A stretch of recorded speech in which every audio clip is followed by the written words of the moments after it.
The girl simply opened a bottle of carbonated drink that had expanded, but it caused a listed company to go bankrupt instantly. This was because she was the dreaded god of poverty, who had once triggered a global economic crisis. One morning, the god of poverty went to a store to buy a drink.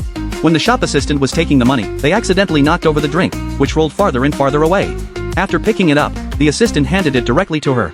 The god of poverty wanted to exchange it for a new one, but the assistant completely ignored her.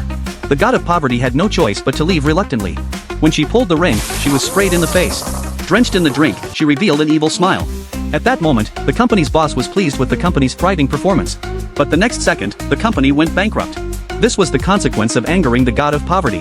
Just as she was about to leave after throwing away the bottle, her shoes suddenly broke, causing her to fall. The god of poverty was unsure of what to do next. Fortunately, a maid discovered her. Meanwhile, the town's guardian deity, having heard that the god of poverty was coming, immediately mobilized all forces to seal off the bridge. The boy stood in front to notify the public, who scattered in all directions upon hearing the news. He also took out a radar that could locate the god of poverty. As the guardians were figuring out how to use the radar, the maid carrying the god of poverty entered the town from next to them.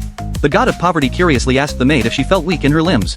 Seeing that the maid was still full of energy, she didn't ask any further questions. What the god of poverty didn't expect was that the first thing the maid did after bringing her home was to give her a bath. Although the god of poverty didn't understand, she accepted the maid's kindness. Subsequently, the maid helped her repair her damaged rabbit doll and fixed her broken shoes. At this time, the guardians, who had learned that the god of poverty had entered the town, rushed to the maid's house. To their surprise, the god of poverty was sitting on the maid's lap playing games. They quickly asked the maid if she had lost any money, to which the maid replied that everything was as usual. The god of poverty, however, ignored their conversation. The guardians were contemplating how to use force to drive away the god of poverty.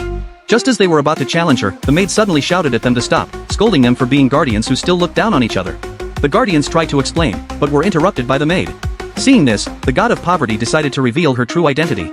It turned out that she was a prosecutor sent from above to assess whether the town's guardian deities were qualified.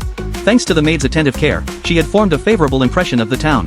Thus, the examination was temporarily suspended.